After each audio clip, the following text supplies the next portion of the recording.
básicamente mi conflicto de intereses sobre la conferencia del día de hoy. Es una conferencia en donde todos los conceptos que voy a expresar son propiedad del autor y básicamente está dirigida pues, a profesionales de salud. Vamos a entrar en materia, entremos en materia. Básicamente queremos conversar un poco hoy desde la visión del nefrólogo y las alteraciones del fósforo a partir de una enfermedad que tiene una complejidad bien importante y que estamos empezando a conocer cada vez más.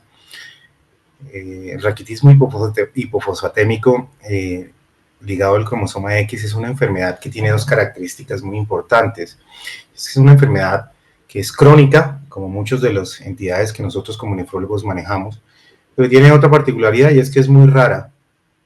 Sin embargo, al ser rara, digamos que pasa desapercibida en algunas ocasiones y vamos a ver cómo nosotros cada vez más como nefrólogos de adultos nos hemos ido involucrando tanto desde el punto de vista diagnóstico como de seguimiento, por supuesto de intervención terapéutica en este grupo de pacientes. Esta es una enfermedad ósea genética que debilita tremendamente a los pacientes desde muy tempranas edades y tiene dos características bioquímicas fundamentales. La reducción de la reabsorción renal de fósforo. Vamos a ver algunas otras características de esta cinética del fósforo y la sobreproducción del factor de crecimiento 23, conocido como FG23. Adicionalmente a esto, y como vamos a ver dentro de la cinética, vamos a encontrar niveles circulantes de 1,25 de hidroxivitamina D, también disminuidos, ya sea desde la síntesis del glomérulo como de la disminución de la reabsorción gastrointestinal. Entendiendo estos dos conceptos, empezamos a ver que las manifestaciones óseas del raquitismo hipofosfatémico tienen múltiples momentos, todos ellos caracterizados por una mineralización deficiente de los huesos y, por supuesto, en los pacientes pediátricos de la alteración de las placas de crecimiento como hallazgos clínicos. En muchos de ellos vamos a encontrar arqueamiento de las extremidades inferiores, genovalgo, genovaro, en raquitismo, por supuesto, dentro de la evaluación radiológica, la osteomalacia que ocurre mucho más posterior y la presencia de fracturas y pseudofracturas que dentro de la evaluación que nosotros vemos de los pacientes adultos es una de las condiciones más frecuentes. Aquí también hay ligado dentro de las manifestaciones óseas que están directamente relacionadas con muchas de la carga de enfermedad, las entesopatías, que también hacen parte de los síntomas tan importantes que tienen y cursan con estos pacientes. Entendiendo estos dos conceptos importantes respecto al FG23, respecto a los niveles de vitamina D y por supuesto del fósforo, encontramos 4 elementos para considerar un paciente con XLH. Una es el componente genético, en donde vamos a encontrar variaciones del GENPEX. Vamos a abordar un poco sobre ello. La presencia de hipofosfatemia, por supuesto, medida de diversas maneras, y vamos a discutir un poco cómo podemos hacer ese assessment, cómo podemos hacer ese diagnóstico de la hipofosfatemia realmente. La disminución de los niveles de vitamina D, raquitismo, como habíamos dicho, y por supuesto la historia familiar. En Colombia, muchos de los pacientes que nosotros hemos encontrado son básicamente pacientes que tienen familiares con la enfermedad y que se les ha hecho el tamizaje genético y hemos documentado que también cursan con la enfermedad. Ahora bien, algunas consideraciones genéticas para nosotros como nefrólogos, entendiendo esta enfermedad, es que tenemos entre un 85 y 90. Esto creo que es bastante optimista porque inclusive hay series en donde tenemos porcentajes de afectaciones del GENPEX distintas y diferentes dentro de los estudios genéticos, y aquí quiero hacer la claridad respecto al tema diagnóstico particularmente, porque cuando nosotros vemos un paciente que consideramos la posibilidad de tener XLH, es fundamental que nosotros tengamos un estudio genético, pero no es digamos que mandatorio para poder hacer el diagnóstico, en el entendido de que tenemos y estamos encontrando cada vez más mutaciones distintas del GENPEX que están siendo descritas a diario casi para estos pacientes. Por eso, digamos que una de las recomendaciones y una de las de los consejos que damos en este tipo de pacientes es que tengamos una comunicación fluida con los grupos de genética. Vamos a ver que esta es una entidad en donde se involucran una cantidad de especialidades y tienen un eje transversal desde el punto de vista del diagnóstico y desde el manejo en todas las etapas de la presentación. Los hombres afectados siempre van a transmitir la enfermedad a sus hijas, no a sus hijos, y las mujeres van a transmitir el 50% de sus hijos dependiendo de algunas condiciones. Ahora bien, es muy importante también tener claro que la severidad de la enfermedad no va de la mano del tipo de alteración genética que puedan tener los pacientes, ni siquiera dentro de la alteración, ya sea hombre o mujer, la severidad o la presentación de la enfermedad está ligada a este tipo de afectación. Entonces, realmente la conversación con el grupo de genética es tremendamente importante. Algo de XLH en Colombia. Es importantísimo ver cómo las enfermedades huérfanas o las enfermedades raras. En Colombia, el 80% de estas enfermedades están ligadas o son de origen genético. Y de estos pacientes que se documentan enfermedades raras o enfermedades de origen o denominadas huérfanas, el 75%, esto es un porcentaje muy variable, estos son datos alrededor del 2022-2023, están afiliadas al régimen contributivo dentro de la evaluación inicial. Sin embargo, nosotros como nefrólogos tenemos algo muy importante y es para darles un contexto y la comparación respecto a lo que nosotros veríamos como enfermedades huérfanas.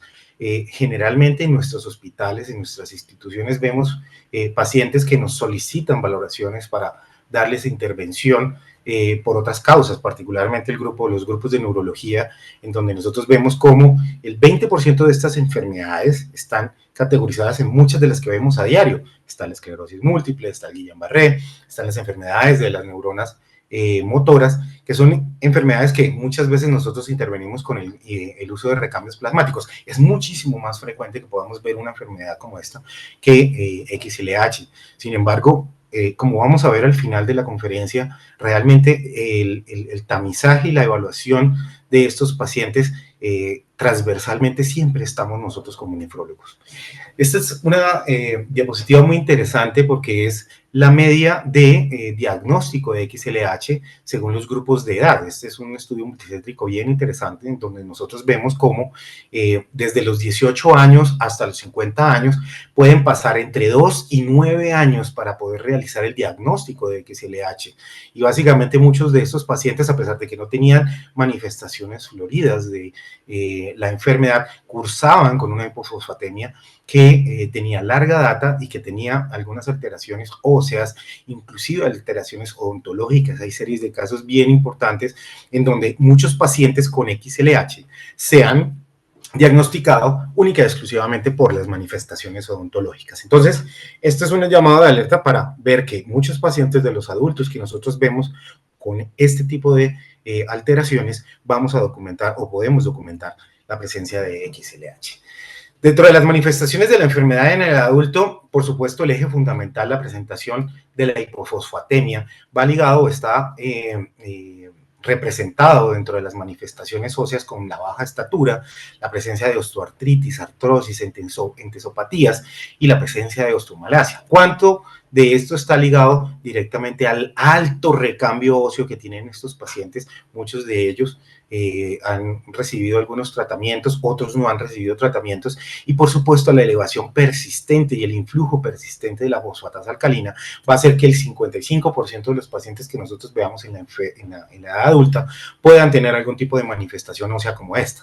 Pero si a eso le sumamos que estos pacientes tienen una importante limitación en la movilidad, nosotros vamos a encontrar pacientes con sobrepeso, vamos a tener pacientes con obesidad, y esto se traduce en algo que vamos a ahondar un poco más adelante, y es el riesgo cardiovascular en cuanto a la presentación de hipertensión arterial, hipertrofia ventricular izquierda y algunas condiciones neurocognitivas que también hacen parte del diagnóstico de la edad adulta. Adicionalmente a eso hay algo que es muy llamativo, y es que el 80% de los pacientes en la edad adulta tienen hipoacusia. Esto relacionado directamente con dos factores: la estenosis del conducto auditivo y algunos cambios que produce FG23 que ya vamos a ver dentro de también el conducto auditivo. En Colombia tenemos para el 2022 un poco más de 80 pacientes. Quizás para esto, haciendo un poco de indagación, hay un poco más de 30 pacientes, podamos estar por encima de los 100 pacientes diagnosticados con XLH en Colombia, con una distribución, digamos que un un poco mayor hacia la región andina. Dentro de ellos, la edad de diagnóstico, si ustedes se dan cuenta, tiene un pico bimodal en donde tenemos en la primera infancia un 30%, pero también en la edad adulta un poco más o casi un poco más del 30% de nuestros pacientes. De ellos, el 42% son hombres y 58% son mujeres en nuestro país. Entonces, ¿cuál es el reto metabólico de XLH en el riñón para nosotros como nefrólogos? Hay que recordar que dentro de los mecanismos intrínsecos que está el hueso y el riñón, nosotros tenemos un actor fundamental que es el FG23. Y si encontramos y recordamos que la codificación que tiene el gen PEX sobre el cromosoma X para que tanto los osteocitos como los odontoblastos generen el desdoblamiento de FG23, vamos a tener que esta endopeptidasa va a estar permanentemente funcionando y no va a tener, digamos que el resultado de degradar el FG23, sino va a estar permanentemente elevado. Entonces, FG23 está ligado directamente, no solamente desde el hueso, sino también con la PTH, que vamos a hacer también, vamos a nombrar un poco sobre ella. Y dentro de este FG23, la estimulación no solamente de receptores intracelulares, sino receptores muy puntuales a nivel del túbulo proximal, van a también a estar involucrados dentro de los mecanismos de inflamación y proinflamación a través de interleucinas como la 6 y la 1. Entonces, nosotros veríamos que esta estimulación del FG23 en los adultos podría ser no solamente la enfermedad ósea que ya habíamos descrito, sino también la enfermedad cardiovascular que vamos a ver más a fondo y las alteraciones auditivas que ya hemos descrito. Pero a nosotros los nefrólogos nos interesa saber qué pasa en el riñón con los pacientes con XLH. Y entonces acá encontramos esta serie en donde tenemos 3 alteraciones fundamentales a nivel renal con estos pacientes. Una, la presentación de nefrolitiasis, que puede estar alrededor del 35% en los pacientes adultos, la nefrocalcinosis, que está muy relacionada con el tratamiento convencional, que en su momento y desde los años 70 se venía utilizando, y por supuesto el deterioro de la función renal, que también está alrededor del 20% de los pacientes. Acá hay que hacer un paréntesis en dos puntos.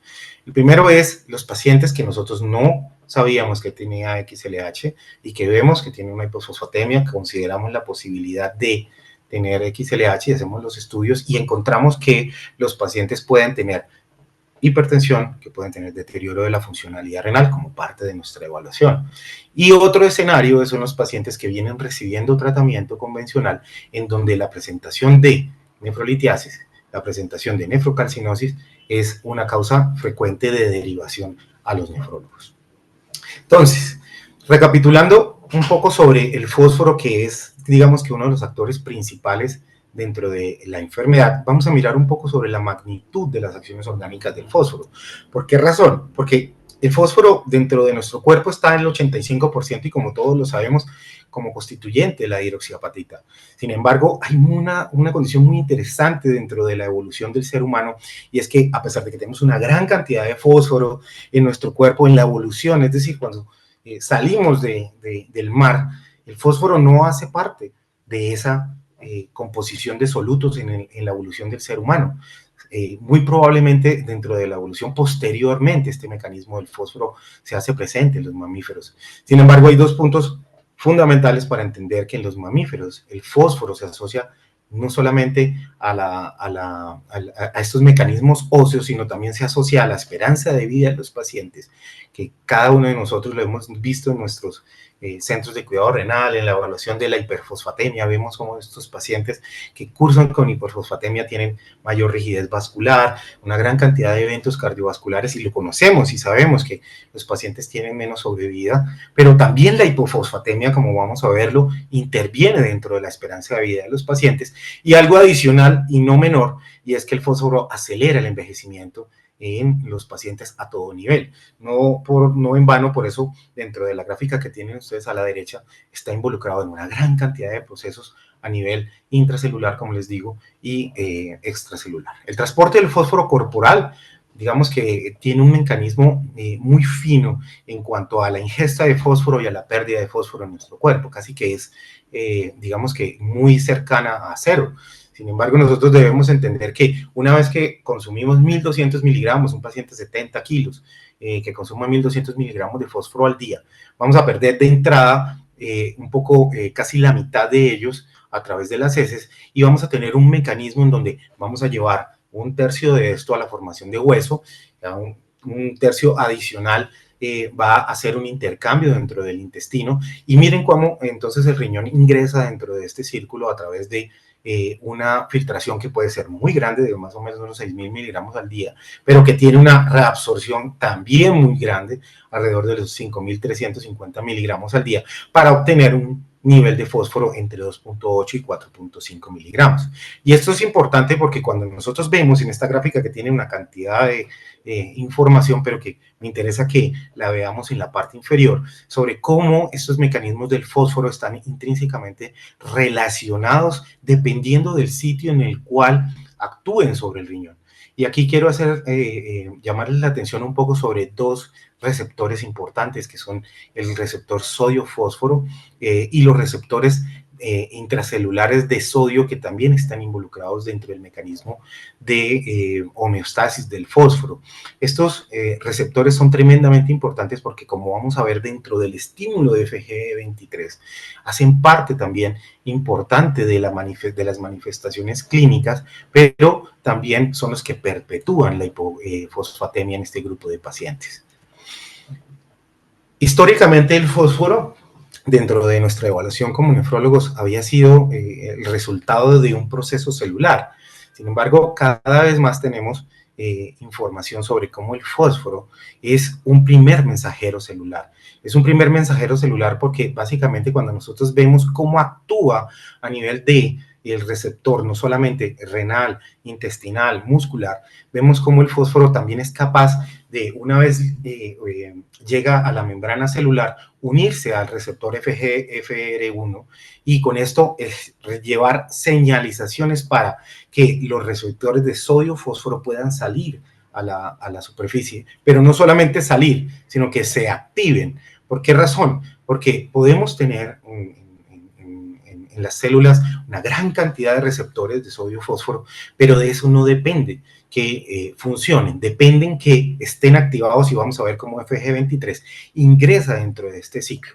Ahí en la parte inferior derecha ustedes ven cómo la proteína de FG23 tiene dos dominios importantes, y particularmente dentro de ellas vamos a ver cómo dependiendo del sitio de clivaje de ese FG23 podemos o no tener algunas manifestaciones. Muy bien. Dentro de esta evaluación del fósforo como primer mensajero, nosotros tenemos, por supuesto, targets dentro de nuestro cuerpo, órganos que son target para el fósforo, y dentro de ellos el hueso, por supuesto, hace parte primordial de la evaluación, y por supuesto las glándulas paratiroides. Sin embargo, es muy importante ver cómo el fósforo requiere que la producción de FG23 esté adecuada, porque es quien va a regular el mecanismo finalmente de su reabsorción. Y dentro de las glándulas paratiroides, como la producción de PTH, también por supuesto va a regular el mecanismo del fósforo. Entonces tenemos dos mecanismos importantes que ya vamos dilucidando frente a las manifestaciones clínicas de esta enfermedad.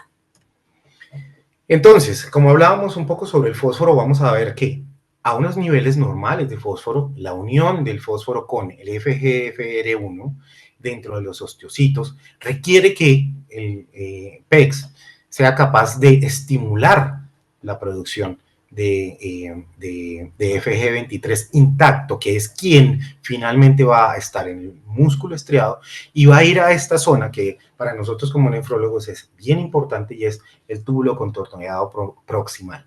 Pero no es necesario o no es absoluto que el FG23 llegue y estimule a estas células del túbulo proximal, sino que también necesitamos algo que es también muy reciente en cuanto a la funcionalidad en nefrología, y es el cloto.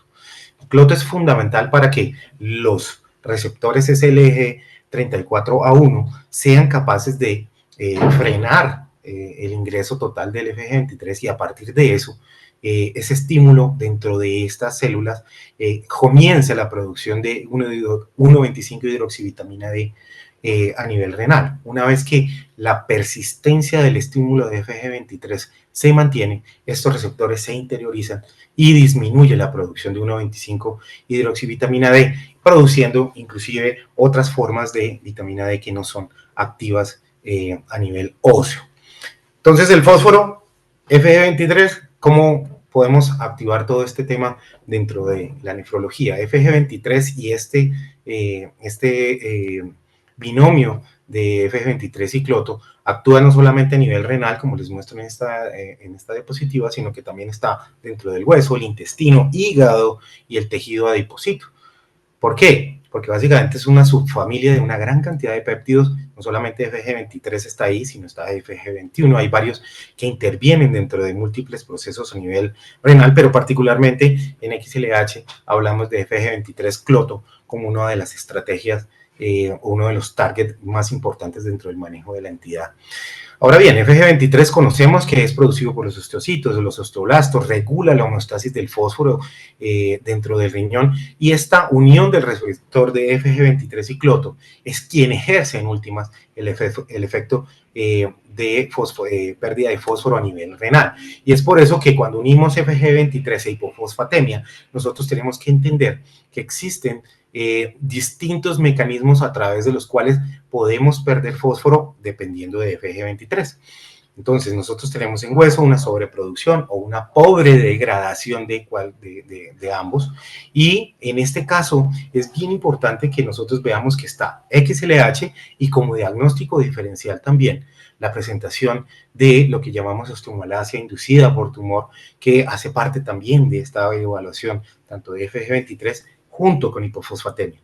Entonces, cuando ya recapitulamos todo lo que hemos conversado desde el punto de vista fisiopatológico en FG23, entendemos cómo actúa sobre los receptores de sodio-fósforo, disminuye la reabsorción de fosfato, pero adicionalmente a eso, nosotros como nefrólogos vemos esta vía que está en la parte de abajo, particularmente porque nuestros pacientes con enfermedad renal crónica tienen niveles de FG23 muy altos, tremendamente altos, ya les voy a mostrar un poco más sobre eso, pero induce la presencia de hipertrofia ventricular, de fibrosis, y a nivel de las glándulas paratiroides va a disminuir la producción de PTH, que ya vamos a ver también un poco más a fondo.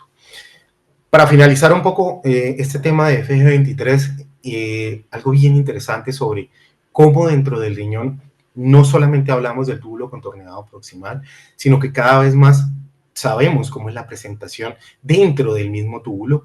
Vemos cómo en la izquierda la presentación de estos receptores de sodio-fósforo que les estoy comentando, que son tan importantes, van disminuyendo a medida que vemos los segmentos del túbulo contorneado proximal, y adicionalmente a eso están regulados también por el pH urinario. Estos cilios que están a la derecha que ustedes ven están regulados no solamente por FG23, sino también por múltiples receptores que intervienen también dentro de la interiorización de estos receptores, o la activación que, como les decía, que es tremendamente importante. El 80% de estos receptores están involucrados en la reabsorción adecuada del fósforo a nivel tubular. Y por supuesto, cuando vemos, como estábamos conversando sobre el clivaje de FG23, nosotros empezamos a ver que no solamente es la molécula intacta, sino que también pareciera que tenemos diversos dominios a través de los cuales, cuando se cliva el FG23, tendría diversas manifestaciones clínicas, y no todos los pacientes que tengan un estímulo de FG23 permanente van a desarrollar una enfermedad similar a XLH. Es tremendamente importante esto, y es quizás hacia donde se está caminando todo el tema de investigación sobre FG23. FG23, por supuesto, todas las manifestaciones que ya hemos conversado, no vamos a ahondar mucho más en ello, pero sí quiero mostrarles que inclusive a partir de la excreción urinaria de fósforo, y cuando hablamos de FG23, nosotros podríamos empezar ya a tener un camino diagnóstico dependiendo de si tenemos hipofosfatemia, si está mediada o no por FG23, y por supuesto los diagnósticos que ustedes ven a cada uno del lado derecho y del lado izquierdo, en donde podríamos empezar a evaluar. Ahora bien, este papel del FG23 que vemos ya desde el punto de vista fisiopatológico cómo se traducen las manifestaciones de la enfermedad en los adultos. Y ahí hago referencia particularmente al riesgo cardiovascular. Hemos discutido bastante sobre ello y quizás uno de los temas que más atañen este punto, que hemos conversado con los grupos de pediatría, de genética y demás, es entender qué tanto nosotros podemos ver los pacientes pediátricos que tenemos desde hace 20 años a hoy con manejo con XLH, qué tanto ha influido en esas cohortes la presentación de enfermedad cardiovascular. Porque como todos ustedes conocen y saben, entendemos que la enfermedad cardiovascular requiere tiempo para poder determinar si existe o no un papel o un rol dentro de la enfermedad para la presentación de la misma. Y acá quiero hacerles énfasis en esto.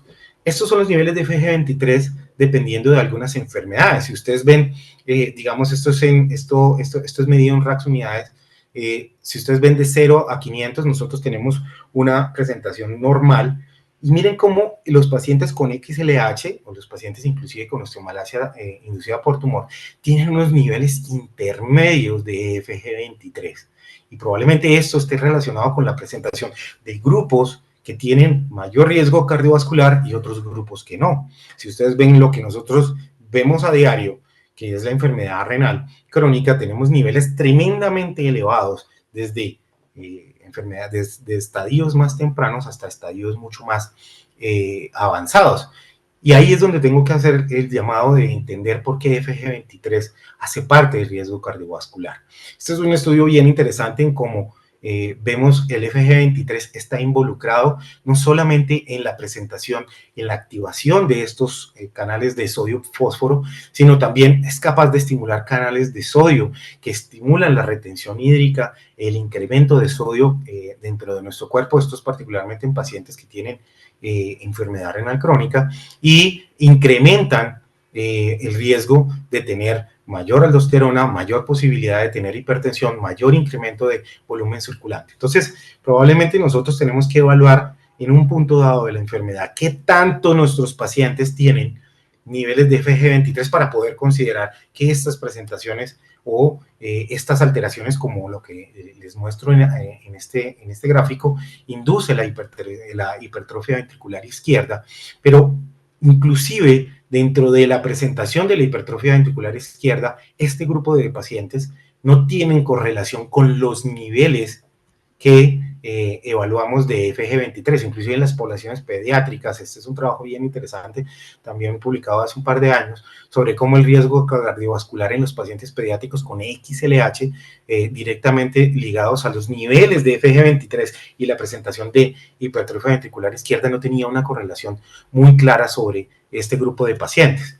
Pero si nosotros vemos el mecanismo del FG23 permanentemente elevado que hace parte de la enfermedad de XLH, nosotros empecemos a entender a la izquierda de ustedes que en el riñón tenemos los mecanismos ya dilucidados, pero en el cardiomiocito tiene algunas otras dos mecanismos importantes en donde también produce regulación genética en la remodelación cardíaca. Y probablemente el estímulo permanente de FG23 va a hacer que estos pacientes tengan algún grado de cambio dentro del ventrículo, dentro de la hipertrofia ventricular izquierda. Sabemos muy bien que el FG23 también podría ser dentro de nuestros pacientes un marcador previo a la presentación del daño cardíaco en múltiples pacientes. Esto, digamos que está en evaluación constante y muchos de estos pacientes vemos que tienen una gran dispersión y probablemente no tengamos aún todas las herramientas para decirlo, pero quizás de pronto porque hemos tenido unas cohortes que desafortunadamente, como ustedes vieron al momento del diagnóstico, por encima de los 50 años son muy pocos los pacientes que tenemos. Particularmente ustedes van a encontrar estos estudios como el que se hizo en Japón, en donde se encontró que los pacientes con FG23 asociado a XLH no presentaban hipertrofia ventricular izquierda, también por supuesto, digamos que en el entendido de lo que les he dicho sobre los niveles. Sin embargo, hay que entender que la morbilidad que puede producir FG23 es tremendamente seria en nuestros pacientes.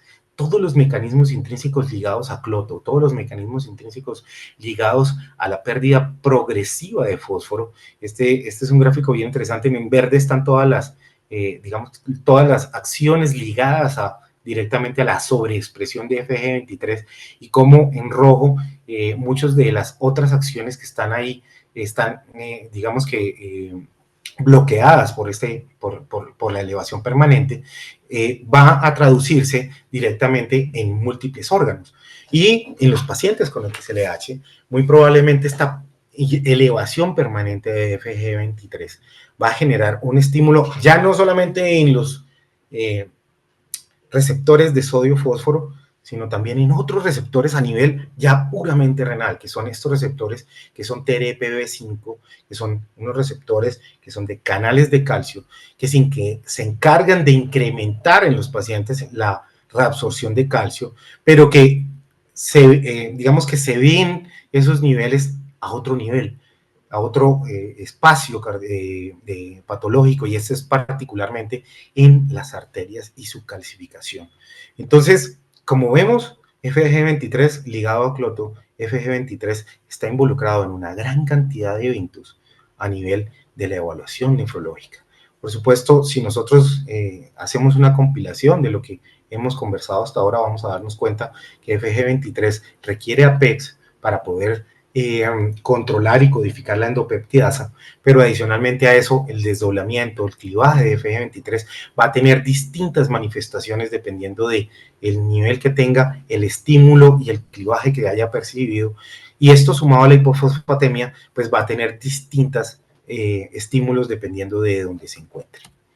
Muy bien, esto es básicamente para recordarles un poco sobre lo que hemos conversado no solamente a nivel renal, sino también a nivel del epitelio intestinal y por supuesto de la PTH. No vamos a hacer mucho énfasis en ello, pero sí finalmente darles a ustedes, como les decía en el algoritmo anterior, que FG23 hace parte de una gran cantidad de procesos dentro de los pacientes adultos, no solamente dentro del estrés cardiovascular, dentro de la inmunomodulación, a nivel inflamatorio, con la presentación de interleucinas, sino que también va a estar directamente relacionado con el metabolismo del calcio, inclusive con el metabolismo estrogénico de los pacientes, aldosterona, los péptidos similares a la insulina, y ahora tenemos un poco más de evidencia sobre la presentación o los cambios dentro de la testosterona en los pacientes. Si complicamos un poco más las cosas, entonces empezamos a ver que FG23 requiere un desdoblamiento, un clivaje, depende de el punto donde vaya a estar estimulado, y si a eso le sumamos, nosotros también tenemos que mirar que dependiendo de la presencia o no de cloto, vamos a tener manifestaciones. Puede ser cloto independiente, puede ser cloto dependiente, puede ser cloto independiente y también dependiente. Cada uno de los eventos que les he descrito previamente. Muy bien. Finalizando FG23, porque me interesa mucho que conozcamos más a fondo de la enfermedad, hay que entender que FG23 es una herramienta diagnóstica en algunos sitios del mundo. Nosotros particularmente en Colombia tenemos el documento que ya les voy a mostrar sobre el diagnóstico de XLH, y ese diagnóstico de XLH, digamos que invita a que podamos, si podemos medir FG23, más adelante lo hagamos. Sin embargo, es cada vez más la evidencia respecto a la posibilidad de tener FG23 dentro del algoritmo diagnóstico de estos pacientes, porque se han dado cuenta ustedes que FG23 hace parte importante de múltiples manifestaciones y podría ser útil también dentro del punto de vista diagnóstico y no solamente dentro de las herramientas en investigación. Algo para recordarles que los niveles de FG23 y de cloto en los pacientes con XLH pueden medirse y se han medido también dependiendo del ciclo circadiano, entendiendo que cuando nosotros tenemos un ciclo circadiano en donde se eleva algunos otros marcadores, particularmente el estímulo simpático mimético, estos niveles de cloto y de FG23 pueden variar. Pero digamos que en algunos trabajos han mostrado cómo la variación de FG23 puede ser muy mínima cuando empezamos a medirla en estos ciclos. Finalmente, digamos que nosotros podríamos entonces hasta ahora tener dentro del punto de vista de la evaluación nefrológica la hipofosfatemia. Nosotros debemos documentar la hipofosfatemia, vamos a hacer énfasis un poquito sobre ella, cómo hacer el diagnóstico y miramos si tenemos una dependencia de FG23 para poder evaluar la presentación de este tipo de enfermedades, ya sea de XLH o de TIO. Esto es con lo que les comentaba hace un momento, básicamente sobre la medición de FG23 no está disponible o estandarizada en nuestro país, pero hasta la fecha del consenso se sugería su ejecución dependiendo de la disponibilidad del contexto. Evaluación del fósforo, que es parte de lo que hemos conversado hasta ahora. Estos son los niveles que dependen mucho de la edad, por supuesto, inclusive también del sexo, como lo hemos visto, pero cuando nosotros vemos cómo empezamos a evaluar la hipofosfatemia, nosotros los nefrólogos a nivel hospitalario y a nivel ambulatorio encontramos este interesantísimo trabajo sobre la presencia de hipofosfatemia asociado a causas genéticas no descubiertas hasta ese momento. Y ustedes ven cómo dentro de las causas que tenía la hipofosfatemia de un paciente que no tenía ninguna manifestación ósea, encontramos un número importante de pacientes dentro de esta cohorte. Muchos de ellos con fósforos que estaban muy por debajo de los niveles esperados para el FG23 cuando se midieron dentro de las causas de hipofosfatemia.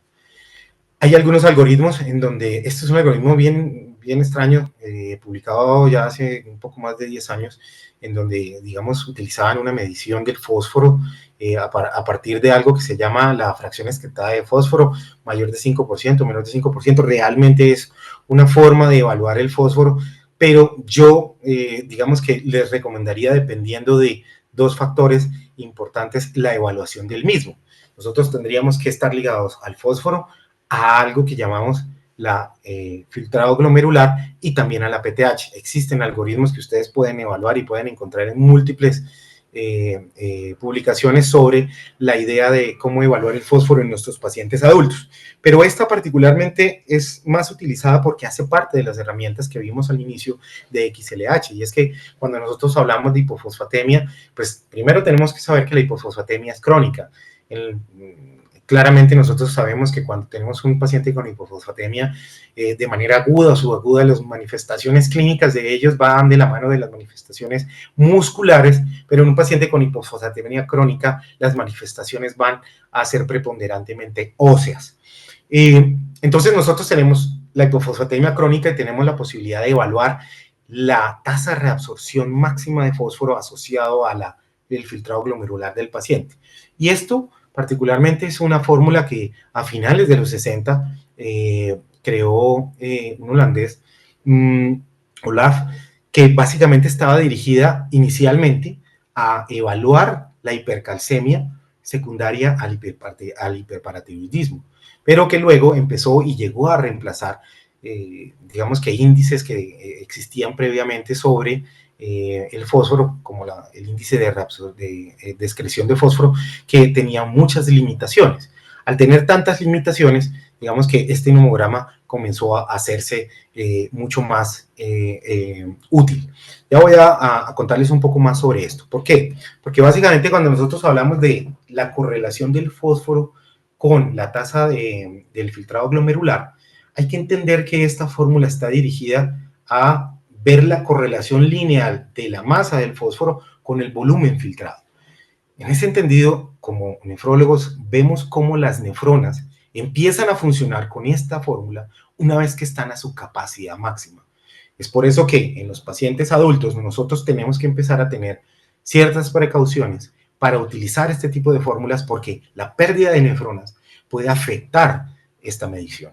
Y ya desde los pediatras que digamos, han evaluado esta enfermedad de manera bien importante, han buscado formas de tratar de ver si la tasa de reabsorción de fósforo es similar a la tasa de reabsorción de fósforo ajustado al filtrado glomerular, en el entendido, vuelvo y les digo, de la pérdida de nefronas en algunos de estos pacientes. Y no lejano a eso, en los pacientes adultos, digamos que nosotros empezamos a encontrar dos grupos importantes. El primer grupo es el grupo que tiene síndromes de falla cardíaca, en donde nosotros tenemos que tener claridad sobre si el paciente tiene o no falla cardíaca, porque muchas veces cuando hacemos este ajuste de la reabsorción de fósforo y queremos evaluar si realmente tiene hipofosfatemia, probablemente en este grupo los pacientes van a tener algún tipo de alteración y vamos a tener que buscar alguna otra opción para acercarnos a la hipofosfatemia. Y el otro grupo, por supuesto, es el grupo que tiene enfermedad inflamatoria intestinal, que también es muy frecuente en los pacientes adultos, que también los algoritmos de evaluación del fósforo van a tener que ser corregidos por esta condición. Finalmente, ¿cuál es la carga renometabólica de los pacientes con XLH? Ya hemos conversado y al comienzo de nuestra conferencia hablamos de una manera importante sobre la hiperfosfatemia en los pacientes que nosotros vemos a nivel de nefrología de adultos, pero también la hipofosfatemia se ha estudiado y se ha buscado como una causa de riesgo cardiovascular, y esta es una serie tremendamente diciente sobre cómo los pacientes con hipofosfatemias crónicas pueden tener mayor mortalidad y mayor hospitalización dependiendo de la que lo haya causado. Cuando nosotros vemos estos registros, empezamos a entender que los pacientes con hipofosfatemia que vemos a nivel de adultos, tenemos que hacer un diagnóstico mucho más profundo de cuál es la causa que es. Y finalmente, el compromiso renal en los adultos, como les decía, en todos los grupos, inclusive desde los 18 años, podemos tener alteraciones tanto de nefrolitiasis como nefrocalcinosis a nivel renal. Para finalizar, quiero mostrarles un poco sobre cuál es o cómo ha sido la estrategia terapéutica que estos pacientes con XLH han tenido hasta el momento. Básicamente, cuando nosotros vemos la historia natural de una enfermedad como esta, nosotros podríamos mirar desde la perspectiva del comienzo biológico, desde un diagnóstico antenatal, el diagnóstico precoz posible en la vida postnatal, pero generalmente estamos un poquito más allá del diagnóstico clínico, del diagnóstico precoz. Por esa razón, digamos que la invitación como nefrólogos actualmente es que nosotros podamos involucrarnos en la prevención primaria de estos pacientes, favoreciendo la recuperación, disminuyendo la incapacidad y, por supuesto, la muerte que hemos visto en todo el trasllegar de esta conferencia. El tratamiento convencional de XLH inició hace también muchos años, básicamente estaba dirigido a hacer quizás lo que nosotros conocíamos hasta ese momento, y era la pérdida de fósforo. Pero también adicionalmente a eso se le daba a los pacientes niveles de vitamina D activada o calcitriol, calcidiol, porque era parte del tratamiento. ¿Para qué? Para que se redujera la afectación dental, tuvieran menor dolor óseo y el incremento de la cicatrización ósea por las fracturas y las pseudofracturas que todos estos pacientes presentan dentro de la evolución de su enfermedad. Y estas eran pautas del tratamiento convencional que inclusive a hoy, esto es un poco más reciente, sobre el tratamiento convencional desde la infancia, desde la enfermedad, desde la adolescencia y por supuesto lo que nosotros vemos en los adultos, inclusive en los grupos de embarazo y posteriormente la menopausia en algunas de las mujeres, como el suplemento de fosfato y los análogos de vitamina D hacían parte del tratamiento convencional, con todas las dificultades desde el punto de vista de la tolerancia gastrointestinal que este tipo de tratamientos ejercen en nuestros pacientes y que disminuyen, por supuesto, su adherencia y, por ende, que los resultados no sean adecuados. Todos los resultados de eficacia y de seguridad en estos pacientes van de la mano de la evaluación bioquímica y de la evaluación, básicamente, movilidad y en peso de los pacientes. A eso estaba dirigido el tratamiento convencional. Pero, como vamos a ver, el tratamiento convencional en los adultos, digamos que ha limitado mucho en cuanto a al cambio de la calidad de vida de nuestros pacientes.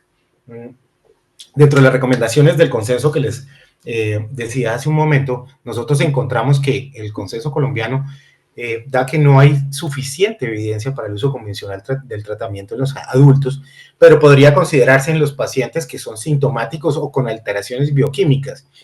Eso lo conversábamos con un grupo de amigos y veíamos que realmente cuando nosotros vemos un paciente como esto, casi que todos tienen este tipo de condiciones, sintomáticos, alteraciones bioquímicas, evaluaciones radiológicas, y por eso probablemente todos los pacientes sean candidatos a dar tratamiento. Pero vamos a mirar que estos eventos adversos asociados al tratamiento, como la nefrocalcinosis, la hipercalciuria y el hiperparatiroidismo por el aporte de fósforo, pues es darle mucho más carga de enfermedad a estos pacientes. y vamos a mirar un poco más adelante, porque este es un paciente nuestro que vimos hace un poco más de un mes quizás, en donde ustedes ven básicamente un paciente que estaba recibiendo tratamiento convencional, la presencia de una nefrocalcinosis tremendamente importante y que, digamos, hemos tratado de ver cómo vamos a darle manejo, porque realmente es bien complejo para poder remover, imagínense la pérdida funcional que tiene este paciente que tiene un poco más de 30 años. Es por eso que, digamos, hemos evolucionado en casi muchas de las enfermedades desde el punto de vista nefrológico y la enfermedad de la hipofosfatemia o el raquitismo hipofosfatémico asociado a cromosoma X no es, digamos que ajeno a ello. Y por eso la medicina de precisión ha cambiado mucho más y ya desde el 2008 se empezó a trabajar sobre el bloqueo de una de las moléculas que ya como vimos es quizás uno de los actores principales, que es el FG23, y se empezó a trabajar sobre cómo se podría bloquear la acción del FG23 dentro de estos pacientes. Y en este camino, desde el 2008 hasta el 2019, hemos visto cómo cada vez más tenemos evidencia sobre el uso de Buruzumab sobre estos pacientes para tratar de bloquearlos. Y voy a mostrarles básicamente dos diapositivas sobre los endpoints primarios en las poblaciones, ya sea la población pediátrica, en donde la eficacia de Buruzumab se ha visto para 3 puntos, que es los niveles de fósforo sérico y la gravedad del raquitismo, evaluado por nuestros colegas y nuestros amigos ortopedistas pediátricos con el score de Thatcher y la puntuación RGIC. Sin embargo, en la población adulta, la eficacia de los pacientes también va ligado a los niveles de fósforo. Si bloqueamos FG23, muy probablemente la reabsorción de fósforo va a incrementarse, por supuesto, y con eso vamos a llevar a los pacientes a un nivel de fósforo adecuado y la mejoría de la osteomalacia mediante los estudios histomorfométricos. Es muy importante entender que en la población adulta los estudios histomorfométricos son difíciles, pero dentro de la evidencia que tenemos actual, muchos de ellos desde el punto de vista histológico, tienen mejorías tremendamente importantes. Estos son estudios desde el 2015 hasta el 2019, un primer estudio para ver la seguridad de Buruzumab en estos pacientes adultos, y estos pacientes adultos pasan en el 2018 a un segundo estudio donde el 95% de los pacientes alcanzan los niveles de fósforo normales. Solamente vemos que el 7% de los pacientes con placebo pueden lograrlo, pero algo tremendamente importante, y es que en esta población que se está evaluando la seguridad, el 43% de ellos, casi el 50% de ellos, tienen una curación completa de una fractura activa inicial. Es decir, que le estamos regresando a los pacientes movilidad, que le estamos regresando a los pacientes calidad de vida. Con el manejo del Buruzumab. Y si a eso le sumamos que el 90% de los pacientes previamente recibían como tratamiento convencional, el promedio del fósforo en ese grupo de pacientes no llegaba más allá de 2 miligramos y el 57% de ellos tenían permanentemente pseudofracturas y fracturas activas. En el 2019, el 63% de esos pacientes que tenían fractura activa y tenían 57% pseudofracturas tienen curación completa una vez que pasan al manejo de medicina de precisión con Buruzumab, y el 35% de los pacientes con placebo. Finalmente, los endpoints también pasan desde el 2019 hasta el 2024, en donde vemos que en los pacientes que se evaluaron previamente tenemos cambios histomorfométricos a las 96 semanas que permanecen con el tratamiento. Y hay algo muy importante, y es que los pacientes que tienen osteomalacia en ese momento del diagnóstico y se inicia el tratamiento con Buruzumab, el 54% de ellos tienen disminución del volumen osteoide, que es tremendamente importante para los ortopedistas para que mejore la cicatrización ósea. El 32% de ellos tienen disminución del espesor de ese osteoide y el 83% disminuyen el tiempo del retraso de mineralización. Dentro de estos estudios tenemos y contamos con muchos más al día de hoy en cuanto a la seguridad desde el punto de vista de curación ósea, mejoría de fracturas, de pseudofracturas y por supuesto de la calidad de vida de los pacientes. Los resultados secundarios de estos estudios que nos muestran que tenemos niveles séricos de 1,25 hidroxivitamina D y fosfatasa alcalina, esta última que están muy altos, que desciende en los niveles de 1 hidroxivitamina D que comienzan a permanecer elevados y comienzan a incrementarse progresivamente. Estos estudios utilizaron la reabsorción tubular máxima de fósforo y de la tasa de filtrado glomerular, que permanece mucho más estable. Las puntuaciones de óseas también permanecen, digamos, estables en el tiempo. Y hay algo fundamental para nuestro riesgo cardiovascular. Y es que la distancia recorrida en estos pacientes comienza a permanecer mucho más estable, inclusive a disminuir el tiempo en el cual el paciente hace el test de caminata. Algunas recomendaciones terapéuticas que quisiera compartir con ustedes, básicamente cuando utilizamos Buruzumab, es que tenemos cambios demostrables, como les decía, en los niveles de fósforo. Tenemos una vida media que básicamente está entre 13 y 19 días. El pico del incremento de la reabsorción de fósforo puede ocurrir inclusive tan tempranamente como los 7 días después de la administración. Y hay otra cosa importante cuando empezamos a utilizar Buruzumab, y es que el pico sérico de fósforo y los niveles de 1.25, vitamina D, entre el día 3 y el día 7 pueden llegar a ser inclusive suprafisiológicos, y es algo que puede esperarse. Entonces, no afanarnos un poco por eso, porque luego de ese pico tenemos una estabilidad durante el seguimiento de los pacientes.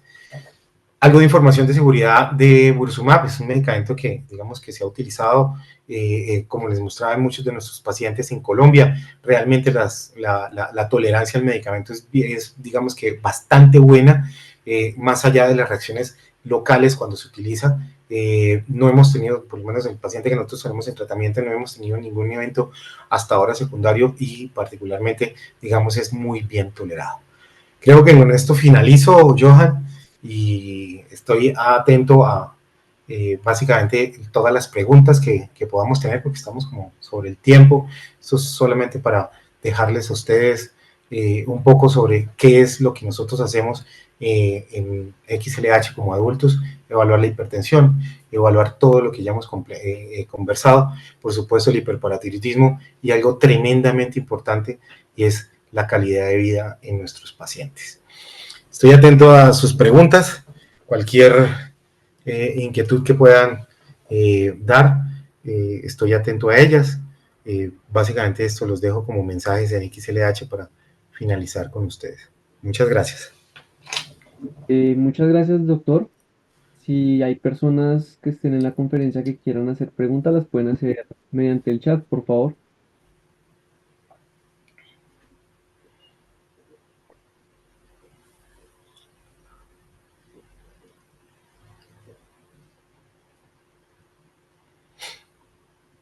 Pregunten. Es muy importante para nosotros que, digamos, este tipo de entidades pues hagan parte de nuestra posibilidad diagnóstica. Y conversaba con Carlos Vallejo en el Congreso de Nefrología sobre la presentación de este tipo de enfermedades en nuestra población. Y hablamos algo que era tremendamente importante, y es cómo nosotros tenemos que también involucrarnos desde la perspectiva de algo que les denominamos como nefrogenética, para poder involucrarnos dentro de los grupos que inicialmente comenzaron a ver estos pacientes, y que ahora que están siendo adultos, pues nosotros debemos también darles manejo adecuado. Doctor, uno de los participantes, Vladimir, nos escribe: revisiona muchos temas que se debe revisar en el paciente renal, no solo en terapia, sino en el paciente con nefroprotección. No es una pregunta, pero Importantísimo, Vladimir, un saludo.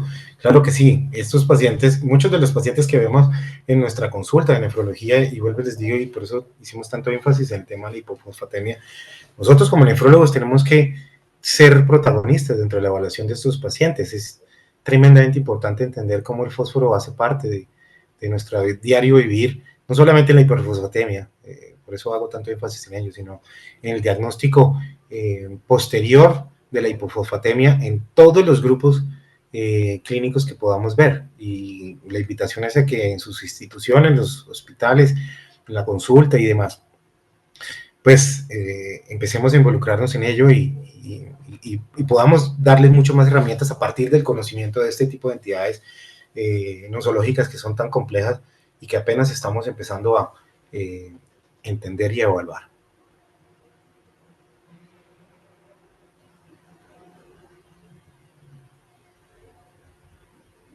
nos escribe Angélica Calderón: mil gracias, excelente conferencia, importante el proceso de transición de nefropediatría a nefrología adultos en equipos colaborativos. Gracias. Excelente, Angélica, claro que sí. Nosotros con la Adriana Mesa, que es la nefróloga pediatra que trabaja en nuestro centro, hemos ido muy de la mano para ver cómo estos procesos de transición, digamos que eso hace parte también de una conferencia también magistral sobre cómo hacer el proceso de transición del niño que viene en tratamiento al adulto. ¿Por qué? Porque digamos que siempre tratamos de proteger a nuestros pacientes y los adultos también queremos como intervenir dentro de ello.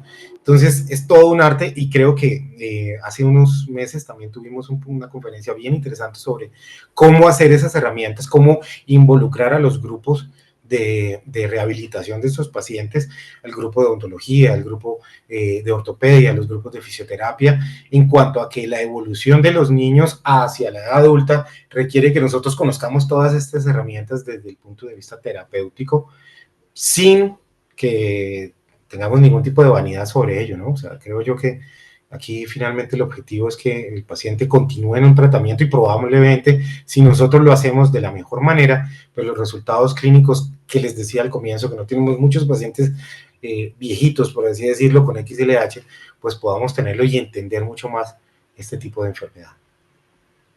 Vale, doctor. Amalfi Charri nos escribe, gracias, excelente. ¿Hay algún estudio pensado sobre control de los niveles de FGF23 post tratamiento con Borosomub como Como, marcadores para el RCD?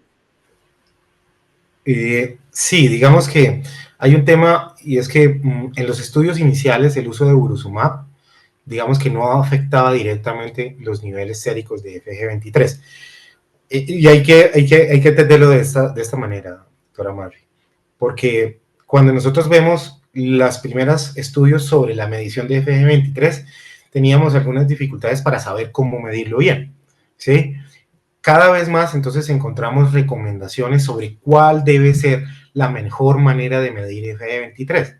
Entonces, si tú ves los estudios anteriores al 2019, vas a encontrar que los niveles de FG23 no estaban directamente relacionados con el uso de Urusumab, que es paradójico, ¿cierto?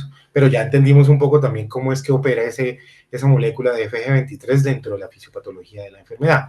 Sin embargo, si ves ahora los estudios después del 2019, vas a encontrar que la medición del FG23 se dan algunas recomendaciones para su manera y su forma de medición y probablemente vamos a tener en los nuevos trabajos una correlación directa entre la dosificación de Buruzumab y los niveles de FG23. Pero es una excelente pregunta, claro que sí. Gracias, doctor. Nos escribe también Juan Carlos Conde, ¿cómo diferenciar con el tumor? Gracias por la conferencia. Tremenda pregunta, Juanca, un saludo. Básicamente, digamos que nosotros tenemos acá como diagnóstico de diferencial la presencia de NXLH, la presencia de osteomalacia inducida por tumor, porque tendríamos dos cosas en estos pacientes. Digamos que la hipofosfatemia de los pacientes con o asociada a osteomalacia cursa con unos niveles normales o inclusive normalmente altos de FG23. No es fácil realmente diagnosticar una osteomalacia inducida por tumor. Creo que hemos conversado mucho sobre este tema y probablemente una de las razones en las cuales nosotros documentemos la presencia de TIO es que realmente podamos tener el diagnóstico tumoral como un eje fundamental de la enfermedad. Adicionalmente a eso, porque estos pacientes con este tipo de raquitismo, pues digamos que tienen una presentación mucho menos o mucho más subaguda que los pacientes que podrían tener XLH. Es bien complejo hacer el diagnóstico de osteomalacia inducida por tumor, Juanca. Pero, de todos modos, digamos que probablemente con los niveles de FG23 podamos apoyarnos dentro del diagnóstico, dentro de la forma de diagnóstico del mismo. Listo, doctor. Tenemos una más de Andrés Hernández. Por confirmar, ¿el FGF23 está autorizado en Colombia? No escuché bien. En caso que sí, hay que hacer Empress. Lo que pasa es que digamos que la medición de FG23 Andrés, en Colombia se puede solicitar, por supuesto no hace parte del plan de beneficios en salud, hay que solicitar la autorización, se puede hacer en en el laboratorio, pero vuelvo y te digo, o sea, depende de para qué lo quieras utilizar. Si tú tienes un paciente con una hipofosfatemia crónica y ves que tiene algún tipo de alteración ósea, probablemente puedas apoyarte en el grupo de genética y buscar un estudio genético que sí está dentro de los estudios que podemos hacer en Colombia con más facilidad. Hacer FG23 para hacer el diagnóstico en nuestro medio probablemente no sea una opción al momento, a hoy, septiembre del 2024. Puede serlo más adelante, pero vuelvo y les digo, lo que pasa es que la medición de FG23 en el mundo ha ido cambiando dependiendo de las recomendaciones para poder estandarizar su medición en nuestro medio. Entonces, yo te diría que antes de pensar en la medición de FG23, pensemos en algunas otras alternativas que podrían ayudarnos también a encontrar la posibilidad del raquitismo hipofosfatémico. Si tienen alguna pregunta más, les agradecemos no la puedan escribir ahí en el chat, por favor.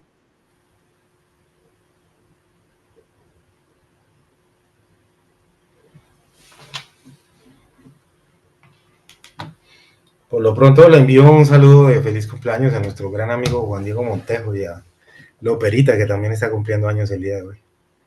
Buenos amigos, también muy interesado en este tipo de enfermedades que son bien complejas. Doctor, creo que no es más. Bueno, agradezco mucho que se hayan conectado hasta este momento. Cualquier inquietud, cualquier cosa que pueda ayudarles, por supuesto, estamos a su servicio y muchas gracias de nuevo a Ultragenyx por la invitación, a Socolnet por hacerlo posible y buena noche a todos.